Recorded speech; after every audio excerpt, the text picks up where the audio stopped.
Welcome back to the We're in the Park podcast. If you've been following along in our journey, we have been recapping our trip to Florida, our 2 week trip. Part one was about Universal Studios Florida, Islands of Adventure, and Epic Universe.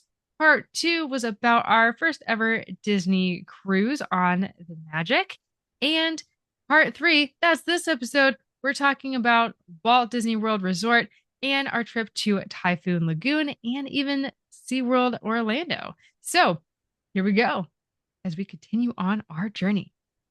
First off, when we get off the ship, we go to Typhoon Lagoon and Disney Springs. So it was our first time in Typhoon Lagoon. It's always been on the list, but we just have other things going on, so we haven't made it out there. And Right now, Disney is running a promotion where if you stay on the on-site hotel properties, you get your first day free at one of their water parks. And the only one that's open this time of year is Typhoon Lagoon. But that is the one that we wanted to go to more than the Blizzard Beach one anyway, so it worked out for us. So we got on the bus over there, and yeah, it was a lot more interesting than any other water park I've ever been to personally. I've never been a huge like water like again, I don't dislike water parks, but like if I had to choose a thing to do, a water park wouldn't be at the top of my list. I just think of like sunburns, I think essentially is what I associate first with them. So we went there and no, it was beautiful. It was a really great looking park. It's one of those where they have one theme for the entire park. So it's not a theme park per se. It is a themed water park. And the theme is you are in Florida where there was a typhoon and now there's stuff to do there. I'm not really sure actually. As I say it out loud, maybe it's not as clear, but it feels kind of well, jungle. Oh, I got the vibe that the typhoon came through, debris is everywhere, and they turned that debris into a water park. okay, that makes sense. So that's kind of what I got. So you got like ship wreckage scattered around. Some of that wreckage they turned into a restaurant. You have seating area, and then there's like part of a boat, like just hanging out, or like stacks of stuff just strewn about because there was the top of the mountain at the very top is Miss Tilly, the boat, and she's just hanging out up there. And then I couldn't figure out the timing of it, but It was kind of all over the place. Yeah, it wasn't every yeah, hour, it wasn't every half hour. yeah, Sometimes I looked down, my watch would be like 44 after. And yeah, it was yeah, weird. she was just out there spouting out water and there's music effects and sounds and things and yeah, Yeah. it was So fun, like I said. yeah, I don't know if it all made perfect sense, but I still liked it. it was very different for us. Being we go to parks all the time, we take pictures and stuff. This one was different because there's a lot of kids and there's people swimming, so we couldn't really take a whole lot of pictures, but we did of the details and making sure that people weren't actually in the photos.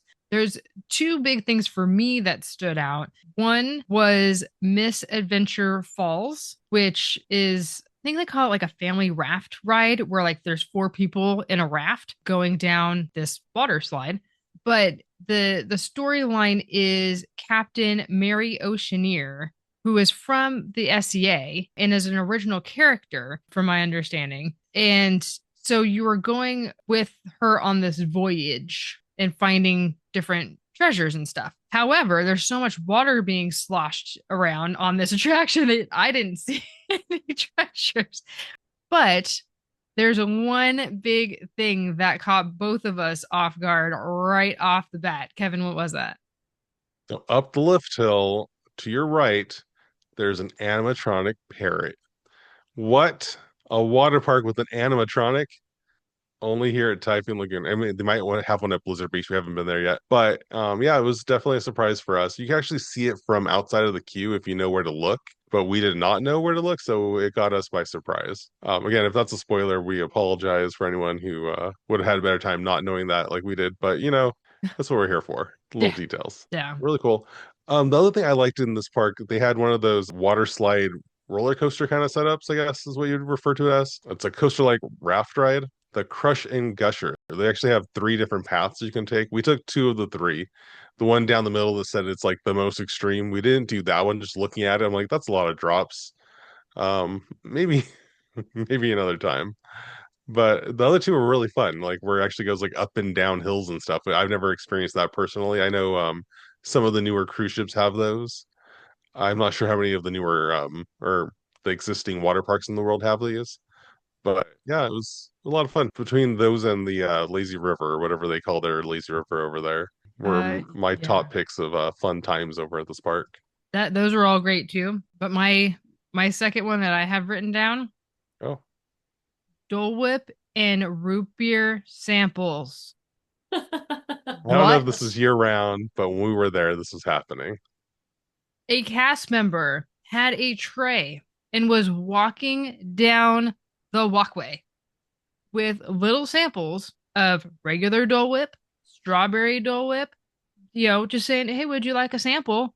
Yeah, I would love a Ah, sample. And then we saw another one later on in the day, had ice cream and root beer float and stuff in these little sample cups. What? Yes, please. Absolutely. So I was like, I don't know where else you're gonna find this. Free Dole Whip and Reaper float samples. Yes. So that's when I works for messaged you. I me. was like, this place gets it. Yes, exactly. Boom. Yeah. That's what we need. I So would say that the water roller coaster is better than the free samples, but that's just me. I'm crazy, I guess. Yeah, you uh are. Oh Oh, no. All no, right. no, the coasters were a lot of fun, more fun than I thought they were gonna be. And yeah, that we went on the majority of the attractions that they had there. Yeah, they were all very fun. Those Crush and Gusher ones definitely stood out. So, but yeah, so then after that, we went to Disney Springs, walked around a little bit, and that was the end of that day. Then on Thursday, we went to the Magic Kingdom, and this starts off the one park per day as we tool around Walt Disney World. So, Magic Kingdom, rope drop Tron, and we were told it opened at 9, which early entry was at 8:30, but they started letting people in at like 8:45. Like it wasn't that long of a wait. So that was nice. We actually had a similar experience at Epic Universe Yeah. where when we got in line for the Battle of the Ministry, they kept telling us it's not opening until 10, even though early entry there was at 9 a.m. We got in line for that and it was, I think, already running by the time we got in line for it after the Stardust Racers. So they just say that so you don't fill up the line, but if you want to like roll the dice and go for it, go for it. So we went on that, went on Snow White, Space Mountain, Tiana's, went to the Beak Barrel 2 times because Kevin scored the reservations there. And oh man, they outdid themselves this time. It is Really? so cool in there. So much to see. It's smaller than I thought, but also bigger than I thought at the same time, which is really weird. Hmm. Well, it feels bigger than Oga's Cantina, Yeah. but it was pretty tightly located. Yeah. I thought when they were first talking about putting this in, I thought it was going to be on the other side where Tortuga Taverns is. That's it has like a pickup window and stuff, and that's actually closed right now, or at least when it's been closed for some time. So I thought they were putting it there and then maybe expanding back to where the Picos Bill restaurant is and taking out some of that seating. But instead, it's on the other side near the entrance to Pirates of the Caribbean, which also makes sense. But you walk in and it is dimly lit. It has one main room and then two little like offshoot rooms to the sides. The main bar looks like a giant pirate ship. There's an animatronic parrot that walks around and will like talk to people and he'll like drink up me hearties and everyone says yo ho and so there's some back and forth. There's a mermaid song that plays. So there's different things that happen throughout your experience. And then there's different things going on around the room. Like there's a fireplace mantle. I think it's a fireplace. But there's a mantle of some kind where there's ships in a bottle, in two bottles. And there's a scene where they are battling each other. And so you hear the sounds from them. You see the lights go off as like cannons are firing, and then one of them sinks. Oh no. And so that whole thing is happening just while you're enjoying your meal and drinks. So, and then the detail in there is insane. I was taking a picture of the thing that holds up a shelf. It is super detailed, and it looks like a mermaid or a siren. The And brackets. a bracket, thanks. So I was taking a picture of that. A cast member came up to me, and I was like, just the level of detail. Like, how many people walk past this because it's so dimly lit that they have no idea that this is here. And quite a few times we saw little things that just the lighting hit it just right. And I was like, wait, there's something there. And there's bookshelves and just all kinds of things. I know there are nuggets in there that we did not see. So it was pretty cool. I'm glad that we got to experience it twice just to try different things, but then to also go and explore some more. So like there's a section of the back bar that looks like a giant skull, and it's really cool. Kevin, what were your thoughts on it? Agreed completely.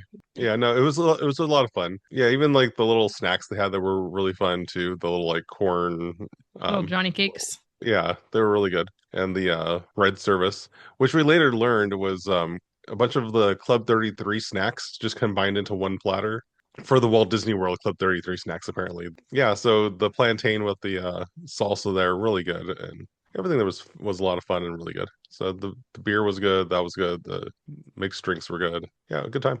And we also went on Pirates of the Caribbean. We went on Carousel of Progress. We saw their nighttime parade and a little bit of the daytime parade too.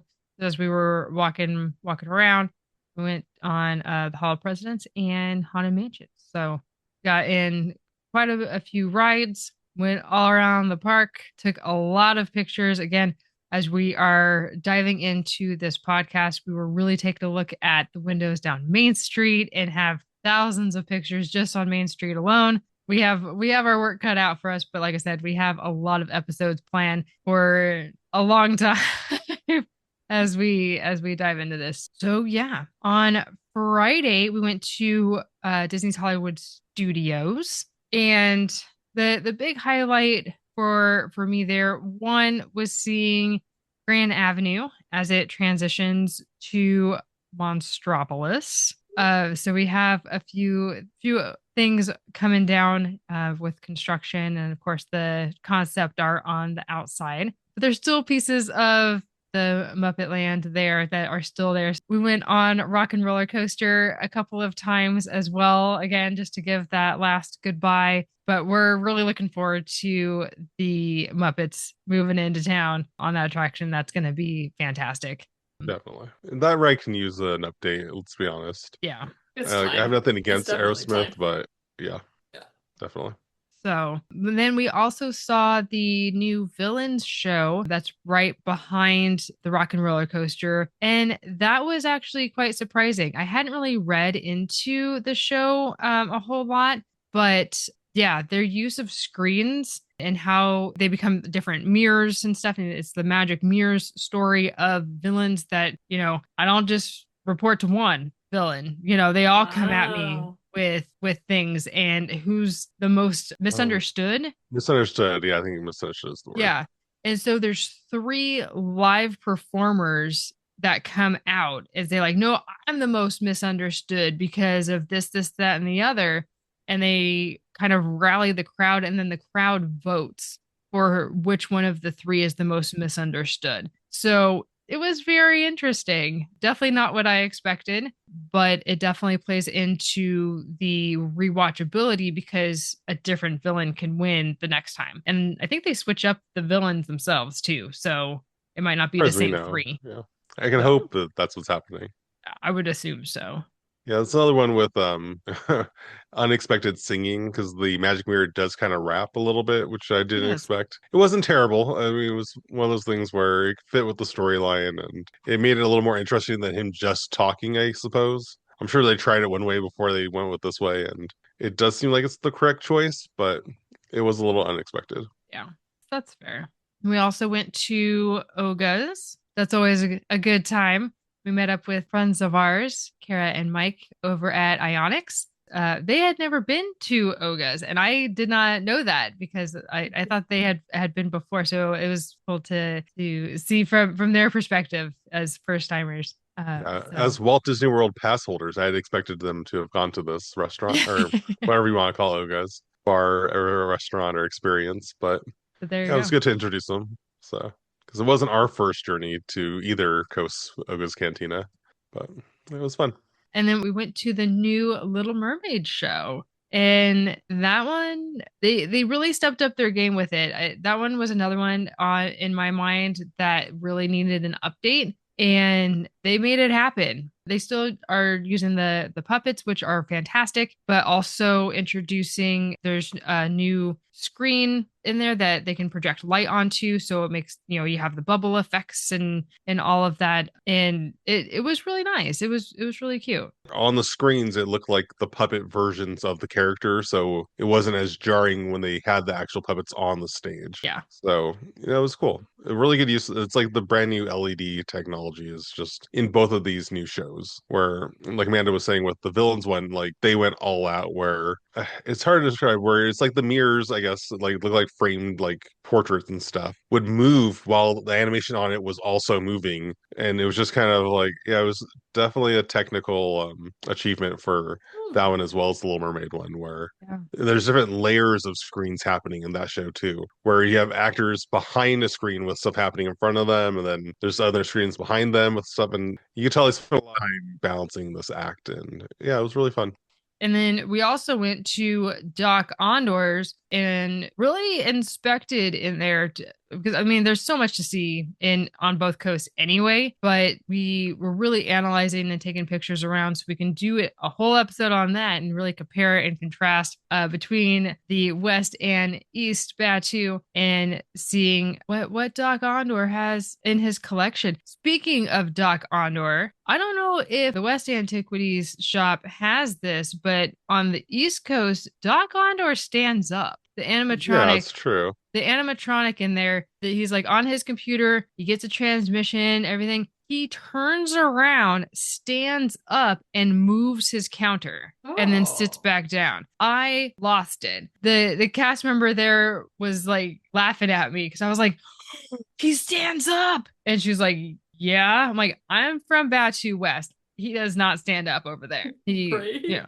At least I've never seen him stand up. But we were in there for probably 10 minutes, 15 minutes, and he stood I up mean, twice. granted, I think we spent more time at that Dock Ondar than we have at the one on our coast ever. So we should Well, definitely go over there and analyze this closely on our next visit. Challenge accepted. yeah, the We'll be next there time we're Saturday. there, we will be checking it out because I was like, what? That is Saturday pit fantastic. stop. Yes, for sure. All right. So then moving on to Animal Kingdom, we, of course, get there right at rope drop. We beeline it over to Flight of Passage and Navi River Journey. And then we went to Satuli Canteen for a little breakfast snacky snack and some cold brew. They have a new cold brew flight, which was very interesting. They have a few different flavors. They have like a regular one, an ube one, and a matcha one. If you are a fan of matcha, you got to be like a fan of matcha, not just matcha flavored things, but matcha proper to enjoy. It was extra. Yeah, to enjoy a full glass of that. So just warned you, B, says I, on that one. The ube one was delightful, but they put whipped cream on there on the top of the flavored ones. I'm not sure why that is. Ube one's sweet enough. People like that. It's fine. Some people like Makes it. sense. Yeah, Again, it's new. It's new to us. I don't know how new it really is to the restaurant, but true. it was our first time experiencing it, and it was a lot of fun. I'm just glad that they had it as a different choice because, again, Walt Disney World. I mean, I say again because we had previous conversations about this. They don't do the flavored cold brew like we do over here on the West Coast. Yeah. Because you go to pretty much any like mobile order, try to figure out what flavor of cold brew would you like from this different location. It's always going to be different here. Whereas over there, you have the occasional Joffrey's shaken Jamaican or the French roast. It's just that's it. Yeah. So it's fun to have a flavored variety, and yeah, I liked it. I'm glad. Again, I'm the glad that we matcha was did it. extra. Yes. Yeah. I'm glad that the little cups were a little on the smaller side because if it was a bigger glass, I don't know if we'd be able to finish that matcha one. They sell the matcha by the big glass. So again, if you And, really like it, that's the way to go. But and I saw some people with it, so it was very strong. Yeah. Yes. So I've had like the matcha like green teas. I don't know if it's a green tea latte or not from Starbucks. And I'm okay with that. I could drink that. But this one, I mean, it was like freshly mowed grass, like in the bottom of your cup there a little bit. But Yeah. yeah, Again, yeah. if you're a It's an fan of acquired taste. matcha, give it a try. But yeah, so we knocked those out, and we had to go over to Dinosaur, just one last hurrah before it goes in. What they've officially announced, all that they've said is that it's open through 2025. Like it's Okay, closing in 2026, but they haven't set an official date as far as I know. gotcha. Again, I didn't check socials today, so if they announced it today, I missed it. That I did not see today. But yeah, so we were checking out Tropical Americas, the construction going on over there. The only part of Dino Land that they have is the Restaurantosaurus, the dinosaur ride, a little cutout for the meet and greets for the characters, and then trilobites on the other side. But you have to walk all the way around to get to that. And I guess the Seas with Nemo and Friends, like the theater, is technically part of Dino Land.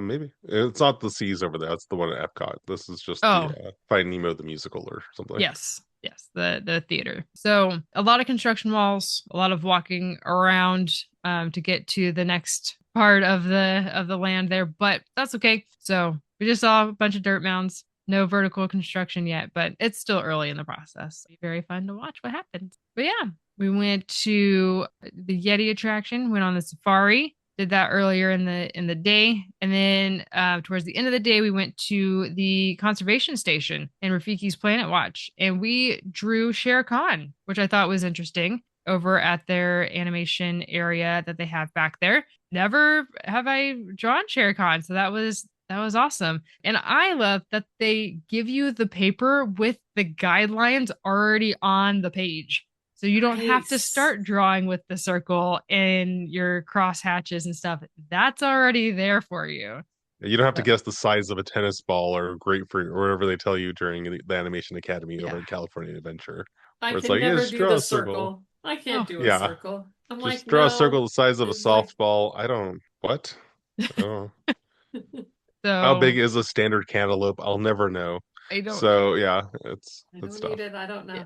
So that was very good to have that. And it was back there in the conservation station that we learned of that National Geographic documentary about the Lookout Key. Lookout key, So yeah, so thanks. 'Cause there was only one poster. The rest was about Animal Kingdom. yeah, about the park. So I was like, hey, I've been right there. But yeah, so that was Animal Kingdom. Then on Sunday was our Epcot day. So we rope dropped and we went over to the new test track brought to you by General Motors this time. So new sponsor, not just Chevrolet. Well, I And mean, General Motors always owned Chevrolet, so it but was it's the always whole brought thing. to you by them, but now they're putting their name first instead of Chevrolet. Right, exactly. So you got the whole spectrum.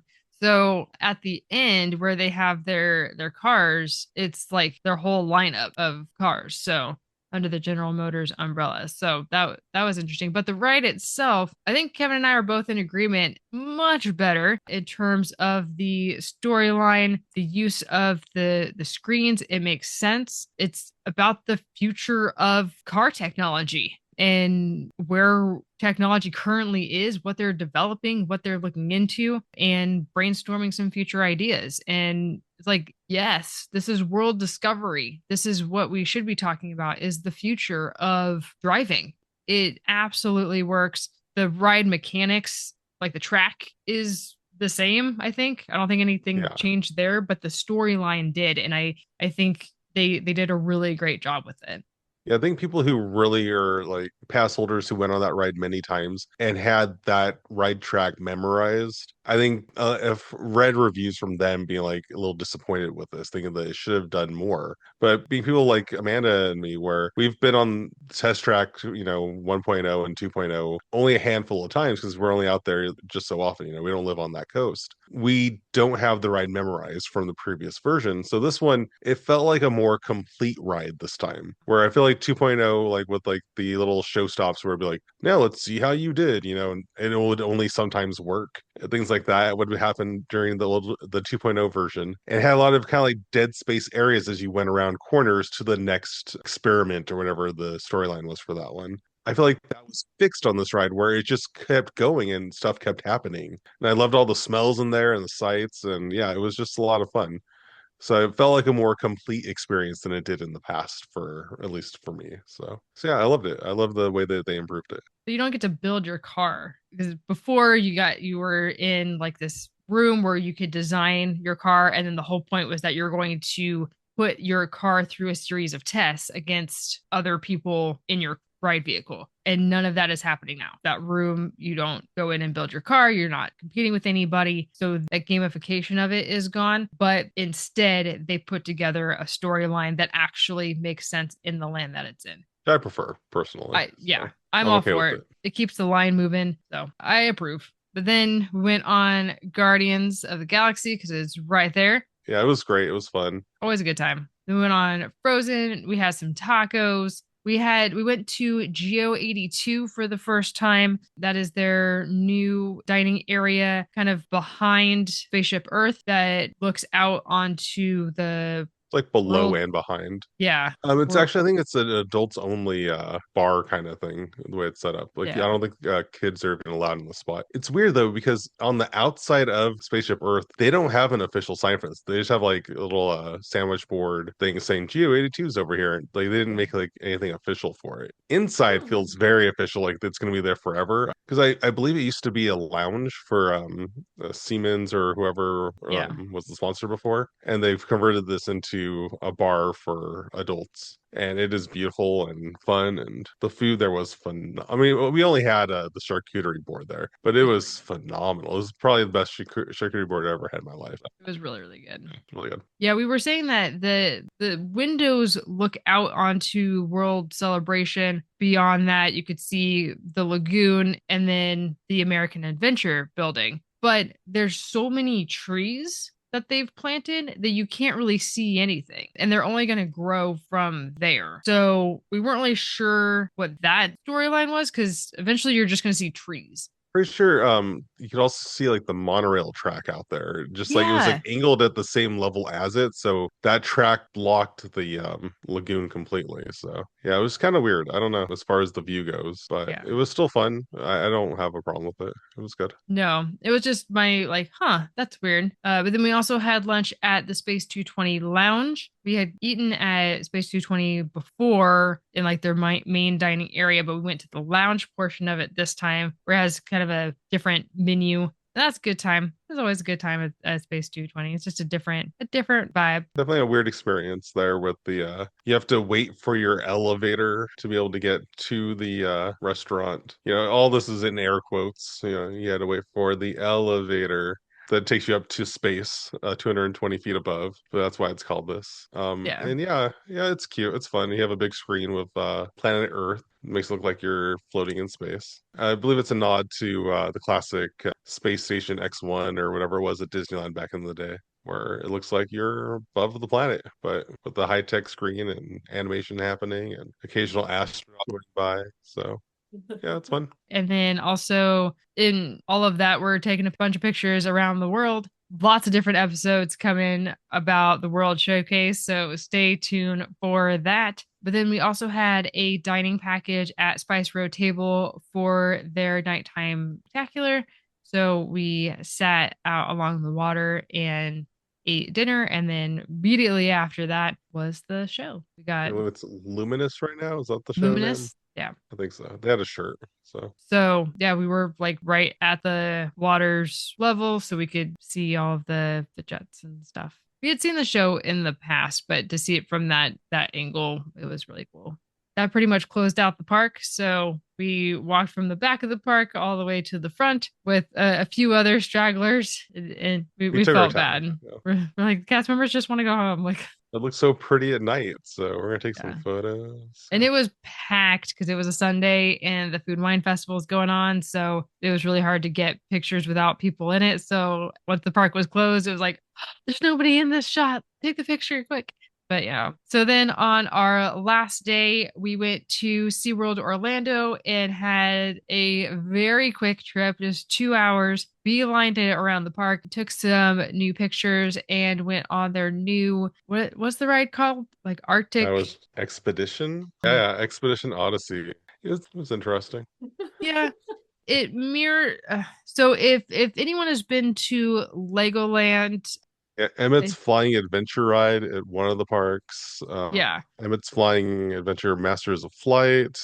Anyway, so the Anyway, idea is that it's kind of like Soarin' over California was the OG version of this, where you are sitting in a row of seats and then it flies over a screen that makes it feel like you're flying over stuff, right? That's the basic idea. So, like, the reason why Amanda brought up the Emmett's Flying Adventure is because over at the Legoland parks, they have a version of this where you get seated in the seats facing a wall, and then that entire thing turns to face the theater from there after you were seated and buckled in and everything. And that's the way that the one over here at SeaWorld Orlando is also set up like. It is facing a smaller screen though, because the ones over at Legoland, they have multiple rows, multiple columns, or however you want to refer to it as, of seats where it's facing a bigger screen, whereas this is just your one row facing one screen. And I've heard that the good part about this ride is that it uses zero CGI. I don't know if that's true or not, but that's what I've heard. And yeah, so what it makes for is some really cool footage of animals in the Arctic, but nothing is really like amazing or show-stopping. There's no like, oh wow, I can't believe the animal was doing that during that shot. It was just here's animals standing around in the Arctic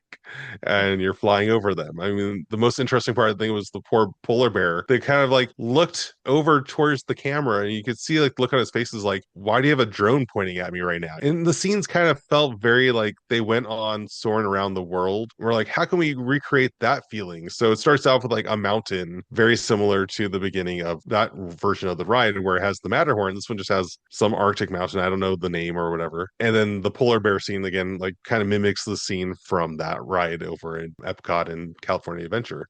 But from there, it just kind of goes into a few other, I mean, I don't want to say like monotonous, but like just scenes of the Arctic. And it was cute. It was fine. It felt like the ride system did kind of a sharper tilt than you would feel on the Disney version of this ride or even the Legoland version of the ride, for better or worse. I don't know if it really always lined up with the screen or not. But yeah, so it was cute. It was fun. I like that they had the effort to do that. I liked it better than just adding another roller coaster, which is kind of what a lot of theme parks have been doing lately, where it's just the easier thing to throw in to get a crowd in there. But yeah. and I appreciated that it was inside of a building. The AC was cranked, which was nice because it was blazing hot. But in comparing it with Soaring Around the World, the transition scenes were a lot better. It wasn't a random whale spouting out of the water and all of a sudden we're in a different spot. So the transitions were a lot easier. And then you walked out of there was actually two rows. There was the blue and the gold or whatever, and so one was above the others. There was two, and I think there's two sets of screens because there was one to the left and one to the right. But after the attraction, you walk out and you can see beluga whales and penguins for some reason. So you can go down and explore the underwater viewing area or above, and there's trainers that are talking about the animals and stuff too. So it's kind of cool to see that. But we were talking about it afterward. Like, we're not sure why the penguins are there because they're not in the Arctic and they're not in the video. So why are they in this location? But maybe they're working on their habitat and they will move them back. We Just a heard nice that. cold habitat for Yeah. penguins. Just a quick history lesson for anyone who knows SeaWorld Orlando or is curious. This isn't the first time they've had a ride that enters into the wild Arctic area. There was a ride called Wild Arctic that was there before that. There's one before that called Mission Bermuda Triangle. So they've had rides in that same exact location where this is. So this is just the newest ride in that spot. Then after SeaWorld Orlando, we had lunch with Kara and Mike from Ionics, and we went over to Disney Springs, had some lunch, and then we went to Recycling the Magic over in the Orlando area, which has all kinds of Disney stuff, whatever you could think of, memorabilia, collectibles, anything Disney related, they probably have it. And oh, you could spend 5 days. I think it's what I said. Like, you could spend like 5 days in there and only see a fraction of what they have. So we only got like an hour in there and found some really cool stuff. But we only scratched the surface. So we definitely need to plan a trip and spend a lot more time there next time. But we then went to the airport and made our way back home. So that is our 2 week trip to Florida. So then we will close this out. Thank you so much for joining us in our recap. We hope that you learn a little something about the parks and our insights into the attractions or the parks or whatever. If you have any questions or anything, feel free to share in our absolutely free Facebook group, We're in the Park Explorers. If you're watching us over on YouTube, hi. Be sure to like and subscribe so you never miss an episode. And thank you so much for joining us here on our recap episode. And until next time, we'll see you somewhere in the park. Bye for now. Bye.